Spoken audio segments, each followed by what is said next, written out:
si on se projette un petit peu, Laurent Alexandre, et j'en reviens quand même assez régulièrement à ce monde de la science-fiction aussi, avec, on imagine, je sais pas moi, un réveil de l'IA qui vous réveille, qui vous dit la température qu'il y aura, qui va vous classer vos vêtements, qui va envoyer une liste de courses à votre frigo, et ainsi de suite jusqu'à la fin de votre journée. Ce monde-là, c'est pour quand, selon vous?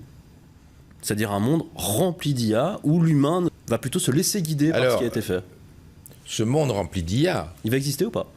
On y est déjà. Ah. Attendez. 1 milliard d'utilisateurs de ChatGPT. 3 ans à peine après sa sortie. Donc on a plongé dans le monde de l'IA.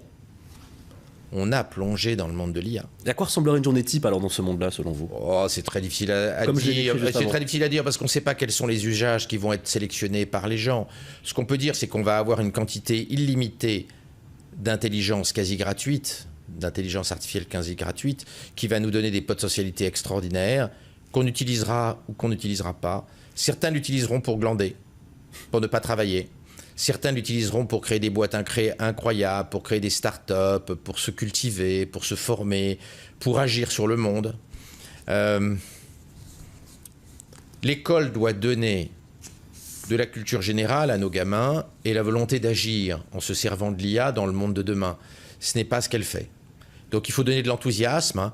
Il faut faire taire Greta Thunberg et tous les vers apocalyptiques qui poussent nos enfants à la déprime et qui les conduit à penser qu'il ne faut pas faire d'enfants parce que le monde va être affreux.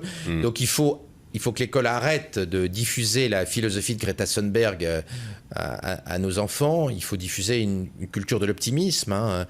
Il faut que le plus possible d'enfants créent leur start-up quand ils vont être grands, créent des boîtes, créent des nouveaux métiers, des nouvelles activités. Il y a des milliers de types de start-up, de nouvelles activités à développer. Moi, je suis très optimiste, hein.